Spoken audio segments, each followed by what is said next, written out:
और पद संख्या हम पढ़ेंगे 14।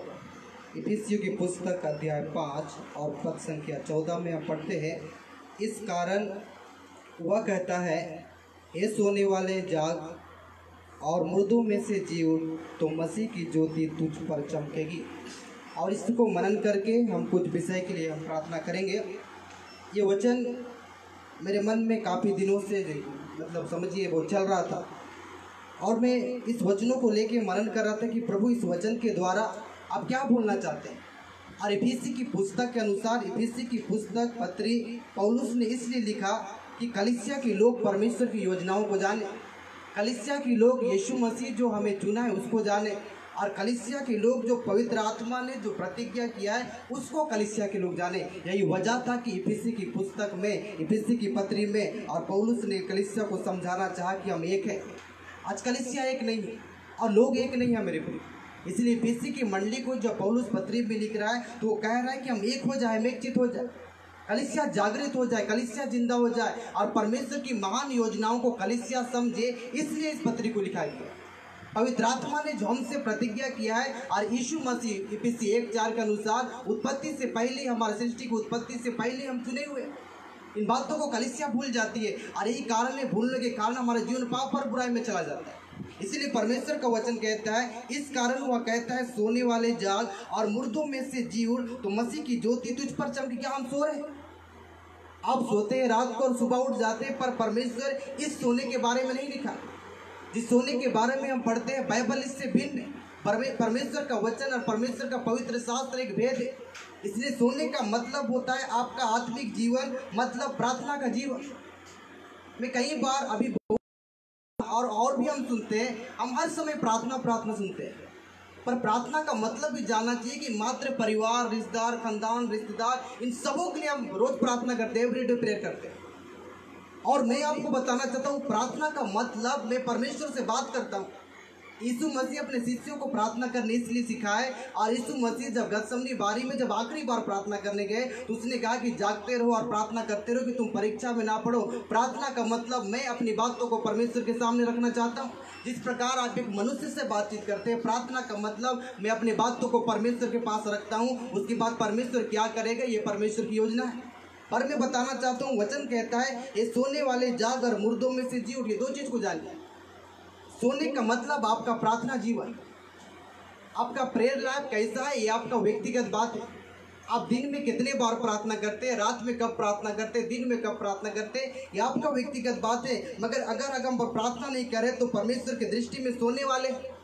अगर हमारा प्रार्थना का जीवन नहीं है तो इफिसी की पुस्तक में पौलुस अपनी मंडली को समझाना चाह रहा है कि कलीसिया प्रार्थना करने वाली हो, कलीसिया जागृत रहे, कलीसिया जीवित रहे। इसलिए इफिसी की पुस्तक में हम पढ़ते हैं, ये सोने वाले जाग और मुर्दों में से जी उठ, तब मसीह की ज्योति तुझ पर चमकेगी। 3 बात को ज़्यादा ध्यान इसमें रखा गया, एक तो सोने वाले और मुर्दे, और उसके बाद लिखा हुआ है मसीह की ज्योति। सबसे पहले अगर आप सोने वाले व्यक्ति नहीं है तो आप प्रार्थना करने वाले व्यक्ति। और ये सोने के बारे में नहीं लिखा हुआ है जो आप रात को सोते हैं और सुबह उठते हैं। सोने का नहीं कर रही, कलीसिया जागृत नहीं है। कलीसिया अपने टाइम से प्रातःकाल में कुछ लोगों से बातचीत किया, और मैं लगातार फोन से लगातार किसी न किसी से बात और प्रार्थना करते रहता हूँ। तो मैं कुछ लोगों से कल बातचीत किया, मैंने बोला कि आप प्रार्थना कब करते हैं? वो बोले कभी हम ये समय में करते, कभी हम वो समय करते। हम बोले आपका परिवार का एक टाइम तो होना चाहिए ना प्रार्थना का। आप परमेश्वर को अपने समय से चलाना चाहते हैं कि परमेश्वर के समय से आप चलना चाहते हैं? आप अपने समय से परमेश्वर को ना चलाइए, मगर परमेश्वर के समय से अपने आप को चलाने की कोशिश कीजिए, तब आपके परिवार में आशीष रहेगा। मेरे साथ पढ़िएगा मत्ती रचित सुसमाचार अध्याय 25 पद संख्या 5। जब दूल्हे के आने में देर हुई तो वे सब ऊँघने लगी और सो गए। ध्यान दीजिए, अभी आपके साथ मेरे साथ ऐसी हो, और कई लोग बोल रहे यीशु आ रहा है, यीशु नहीं आ रहा है, यीशु आ रहा है, यीशु नहीं आ रहा है, और सब लोग सोते ही जा रहे हैं। यहाँ पर भी लिखा हुआ है, जब दूल्हे के आने में देर हुई वे सब ऊँघने लगी और सो गए। थक से आप जितना प्रार्थना कीजिएगा, बोलिए कोई उत्तर नहीं मिल रहा है, कोई उत्तर नहीं मिल रहा है, और आपके जीवन में थकावट आ जाएगी, आपके जीवन में निराशा आ जाएगी। मगर इससे हम प्रार्थना बंद नहीं कर सकते। आपको मालूम है जो महामारी इस दुनिया में चल रही है परमेश्वर की योजना है। ये परमेश्वर की इच्छा है और परमेश्वर की भविष्यवाणी है। इसको रोकने के लिए प्रार्थना नहीं किया गया है, मगर हम प्रार्थना इसलिए करते कि मैं अपने बातों को परमेश्वर के सामने रख सकता हूँ। हम अपने आंखों के सामने लोगों को भूखे नहीं रह सकते, इसलिए हम आत्मा के साथ परमेश्वर के सामने प्रार्थना करते। और प्रार्थना का मतलब प्रभु मैं अपना दिल का दुखड़ा आपको बताना चाहता हूँ। और परमेश्वर के वचन में कहता है जब दूल्हे के आने में देर हुई तो सब उगने लगी और सो गई। आजकल इसका सो रही, आज अपने समय से हम प्रार्थना कर रहे हैं, प्रार्थना की समय से हम प्रार्थना नहीं करें। सोने वाले का मतलब आप प्रार्थना में सो गए।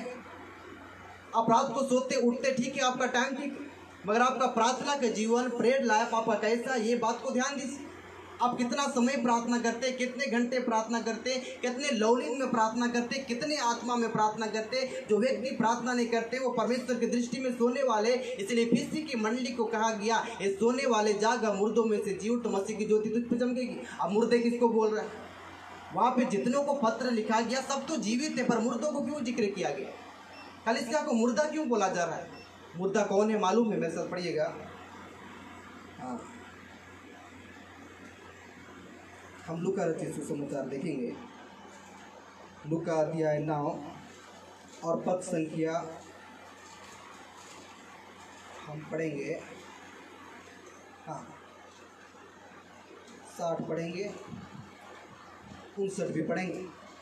लूका रचित सुसमाचार अध्याय 9 59 60। उसने दूर से कहा मेरे पीछे हो ले। उसने कहा हे प्रभु मुझे जाने दे कि अपने पिता को गाड़ दूं। उसने उससे कहा मरे हुए को मुर्दे गाड़ने दो, पर तू जाकर परमेश्वर के राज्य की कथा सुना। इसका मतलब कि इफिसी की पत्री को 3 बातों की ओर पौलुस आकर्षित करना चाह रहा है। पहला बात, सोने वाला का मतलब तुम्हारा प्रार्थना जीवन सही नहीं। मुर्दे का मतलब हम सुसमाचार नहीं सुनाते। और यहाँ पे लिखा हुआ है उसने उनसे कहा मेरे पीछे हो ले। उसने कहा हे प्रभु मुझे पहले जाने दे कि अपने पिता को गाड़ दूं। उसने उससे कहा मरे हुए को मुर्दे गाड़ने दे, पर तुम जाकर परमेश्वर के राज्य की कथा सुना। हालेलुया। अब अपने जीवन में इतना व्यस्त है कि परमेश्वर के सुसमाचार को भूल गए। परमेश्वर इस सृष्टि में पीने के लिए, विवाह करने के लिए और खेती बाड़ी के लिए परमेश्वर आपको इस सृष्टि में नहीं भेजा है। परमेश्वर का सबसे पहला काम है सुसमाचार।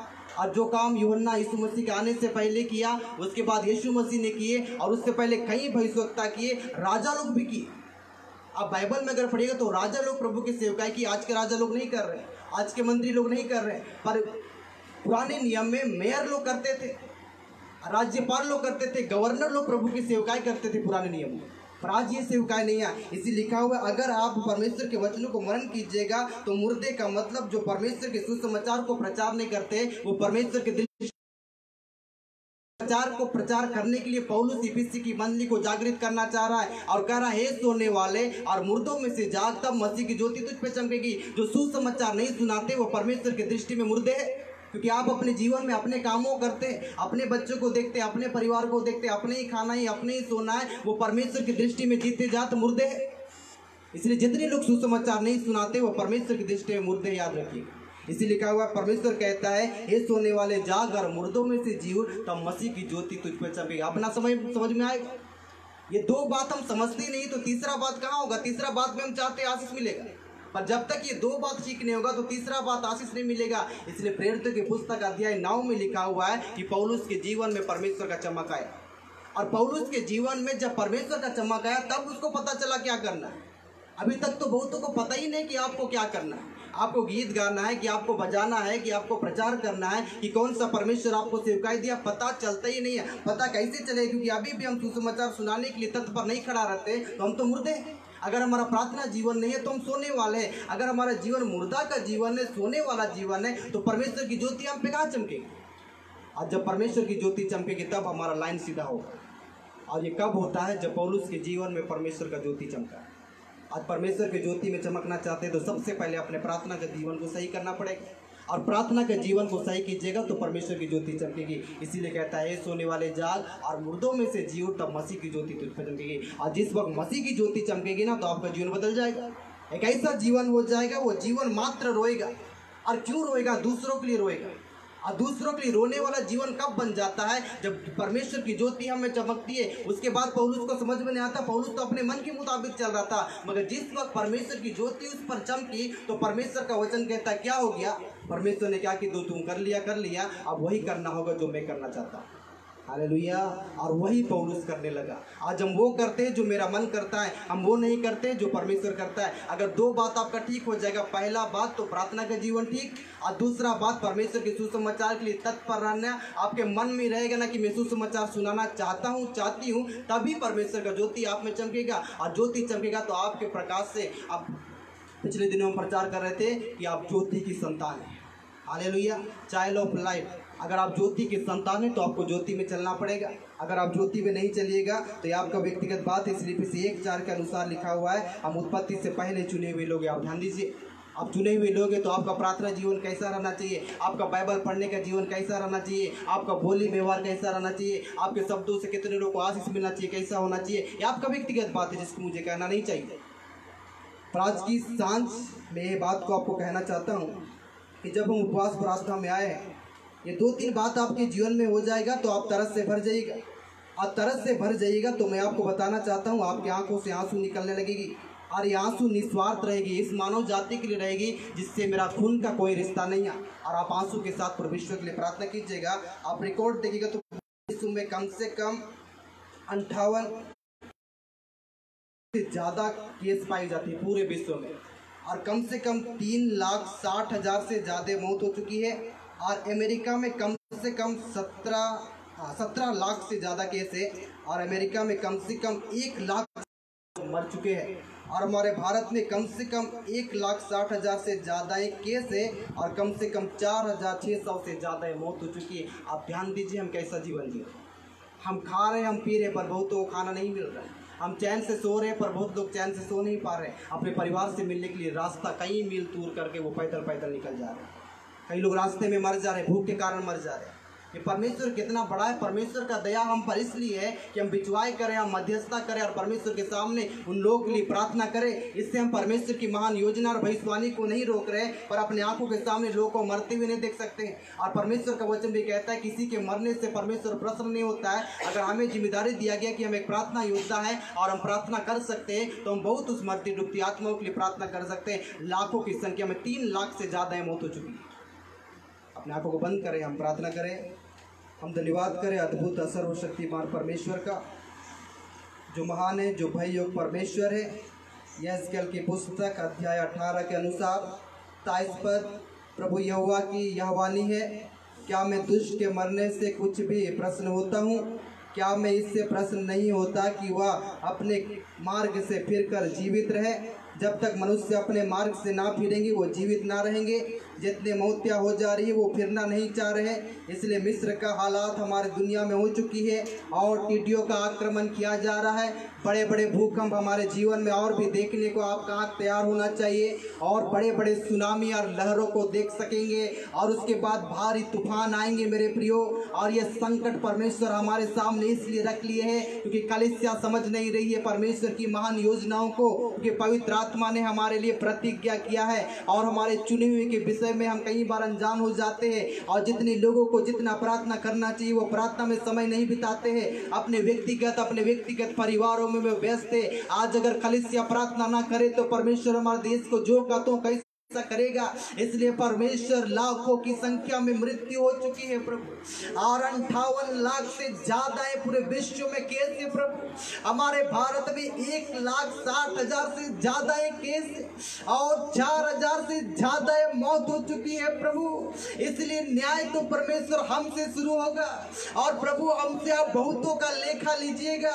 इसलिए हम अपने इलाका के लिए, अपने गांव के लिए, अपने शहर के लिए, अपने राज्य के लिए, अपने देश और विदेश के लिए प्रार्थना करते हैं कि प्रभु रहम खाइए, प्रभु हमारे भूल गुनाह अपराधों को क्षमा कीजिए, प्रभु हमारे भूल गुनाह अपराधों को क्षमा कीजिए परमेश्वर। जितने मनुष्य आपके विरुद्ध पाप और बलवा किया उन्हें क्षमा कीजिए प्रभु।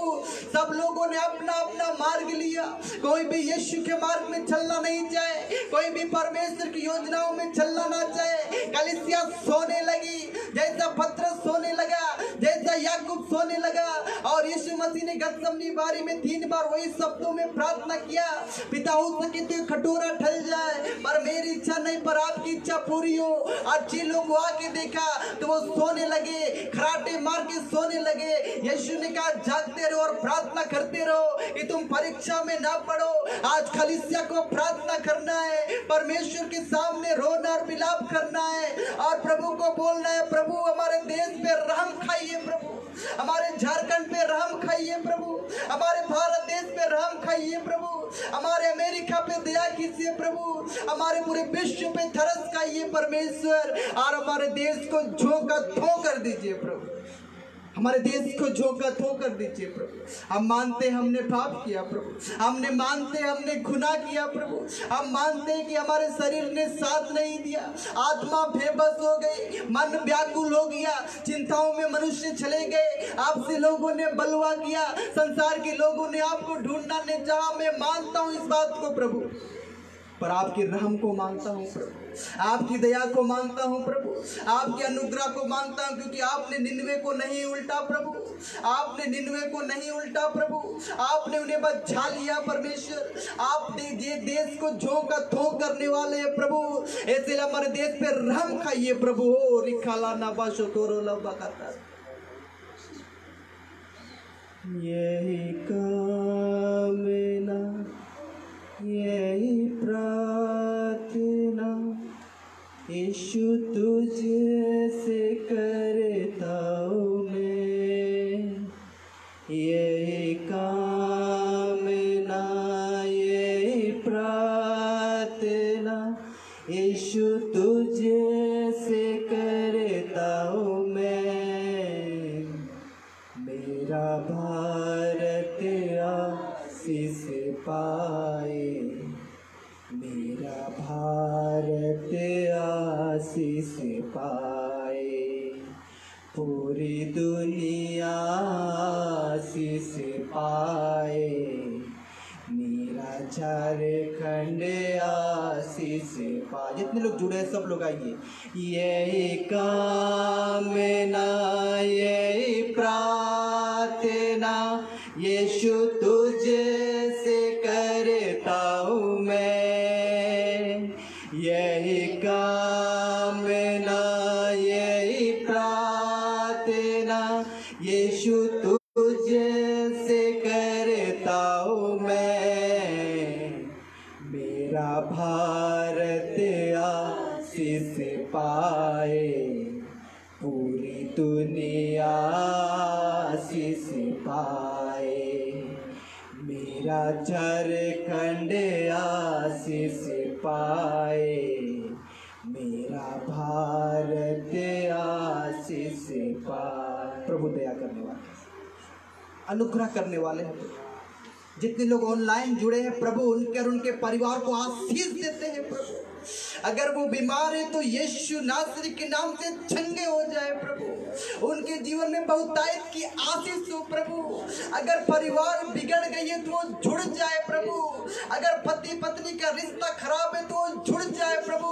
इफिसी की पुस्तक में उस कलीसिया को आप एक करना चाहते थे प्रभु, उनको जोड़ना चाहते थे प्रभु, इसलिए पति पत्नी का रिश्ता यीशु में जुड़ जाए प्रभु, जुड़ जाए प्रभु।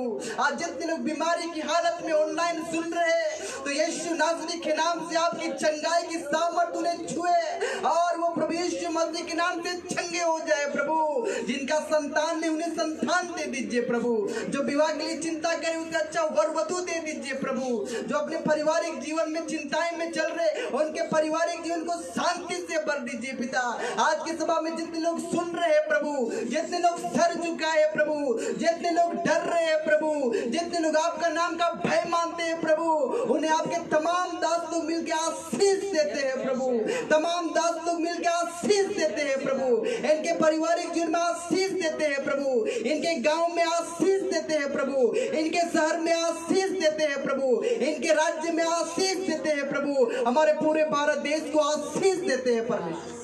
हमारे मंत्रिमंडल को संभाल लीजिए प्रभु, हमारे देश के प्रधानमंत्री श्री नरेंद्र मोदी जी के लिए धन्यवाद करते हैं प्रभु, आपका अनुग्रह उनके साथ रहे प्रभु। हमारे देश के कई राज्य के मुख्यमंत्रियों के साथ हो लीजिएगा प्रभु, और विशेषकर हमारे राज्य के मुख्यमंत्री श्री हेमंत सोरेन जी के लिए प्रार्थना करते हैं प्रभु, और पूरे मंत्रिमंडल के लिए प्रार्थना करते हैं प्रभु, गवर्नर लोगों के लिए प्रार्थना करते हैं प्रभु, एसडीओ डीसी के लिए प्रार्थना करते हैं प्रभु, एसपी और डीएसपी के लिए हम प्रार्थना करते हैं प्रभु, और हमारे प्रशासन के लिए प्रार्थना करते हैं प्रभु, हमारे देश के जवानों के लिए प्रार्थना करते हैं जो तैनात है प्रभु, हमारे देश के डॉक्टर के लिए, नर्सों के लिए, और वार्ड बॉयों के लिए, सफाई कर्मचारियों के लिए धन्यवाद करते हैं प्रभु। और आज की सभा में प्रभु उपवास प्रार्थना में हर एक को आपके लहू में छुपा देते हैं प्रभु, आपके महिमा में छुपा देते हैं प्रभु, उनके परिवार को आपके महिमा में, आपके लहू में छुपा देते हैं। हम आपका धन्यवाद करते हैं प्रभु। जितने उपवास प्रार्थना में जुड़े और समय दिए हैं उन सभी को हृदय से आपका दास होने के नाते आशीष देते हैं। आज के गीतों के लिए, आज के वचनों के लिए, आपकी भारी उपस्थिति के लिए, और आज की सभा में कोई भी खाली हाथ नहीं जा रहे। एक मन की शांति को आपने दिया है प्रभु, हमें तंदुरुस्ती, बल और ताकतों को दिया है पिता, एक नई सामर्थ और उमंग को भर दिया है प्रभु, और कलीसिया जाग रही है प्रभु। ए सोने वाले जाग और मुर्दों में से जी उठ, तो मसीह की ज्योति तुझ पर चमकेगी आपने कहा प्रभु, और कलीसिया जाग गई है प्रभु, कलीसिया प्रार्थना कर रही है पिता, कलीसिया लौ लगाई है प्रभु। हम आपका धन्यवाद करते हैं प्रभु। इस उपवास प्रार्थना में शुरू से लेकर अंत तक घंटों आप हमारे साथ रहे।